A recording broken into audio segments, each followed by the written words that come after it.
Thanks. And I respect all your comments that you made, and it's been a very fascinating discussion here.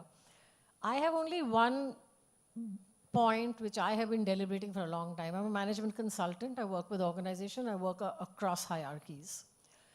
How do, and I don't like generalizations, and I don't like this broad brushstroke with which you are just painting an entire generation. I have my reservations about that.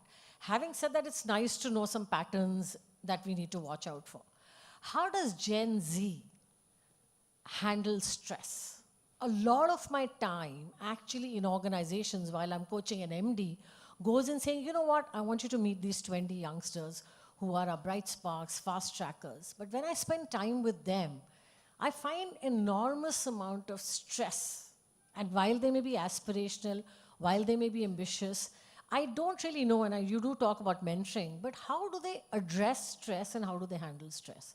Is it flight or fight?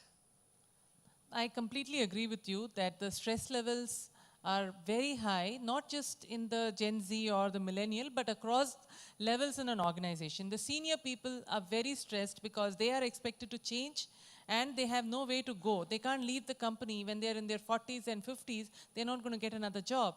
The youngsters are stressed for other reasons. So there is the amount of stress that organization employees today go through is enormous.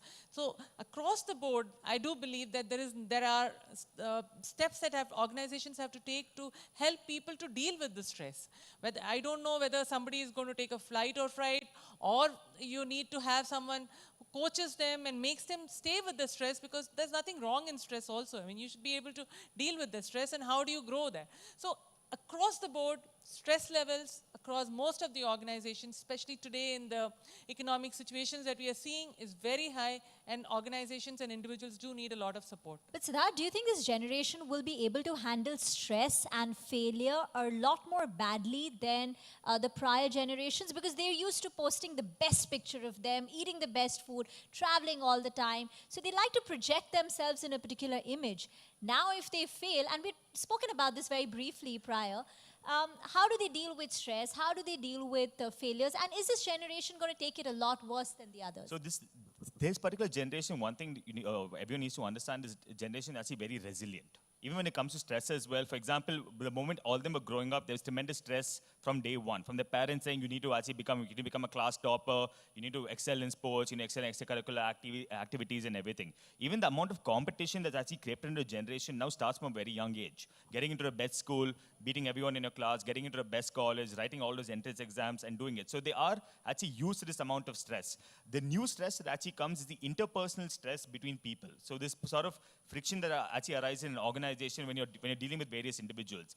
This is the kind of stress that the new generation actually needs to accommodate a little more. So that's something they still need to actually understand a little better, because the particular friction points actually cause them to sort of spiral either into depression, or they start getting very anxious about it. Will this generation burn out a lot faster than the previous? Millennials burnt out faster than the parents. Absolutely. They quit in their 40s. What about this generation? I actually wanted to disagree with Siddharth, because I do see a lot more stress in the younger people, especially because of the expectation of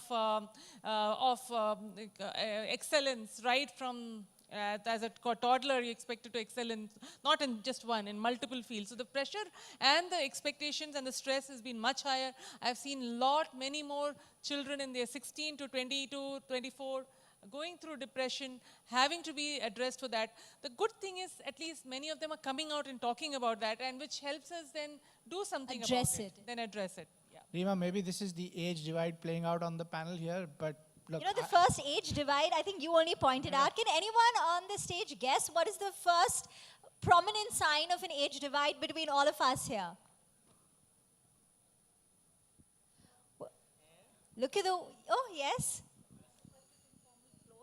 The dress. I think yes, absolutely. Look at the way Siddharth is dressed. I'm not giving away his age, but you can tell he's straddling the millennials and the Gen Zs quite well, as opposed to all the others here.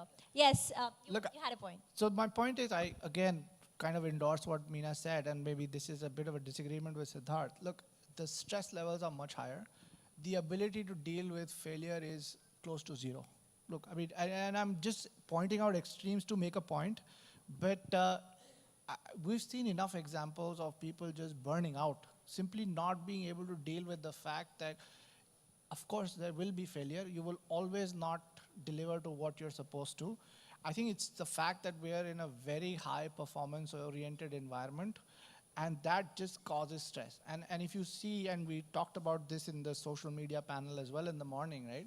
It's just everybody wants to present a picture of perfection, which never really exists. And in that case, I just find 25-year-olds just unable to deal with the fact that it's okay, you will fail, you will make mistakes. So they'll burn out earlier? Absolutely. Look, I mean, They're not going to last 20, 30 years I don't. generally in their work life. Look, it's like this. Earlier, maybe 30 years ago, people talked about working for 35 years, 40 years. It was all about running a marathon at a marathon pace, right?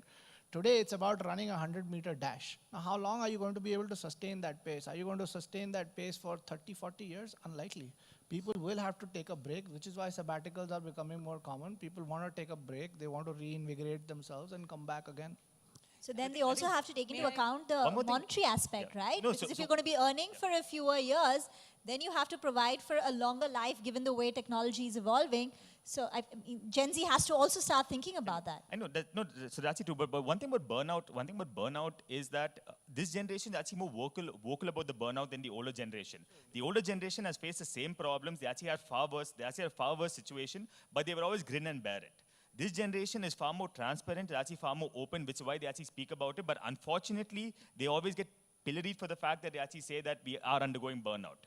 There is a burnout. I think it's important to actually acknowledge from everyone. That being said, what are the steps you need to take to actually mitigate this burnout is more important. Just gritting and bearing it and actually just gritting your teeth and trying to go through it isn't the right answer.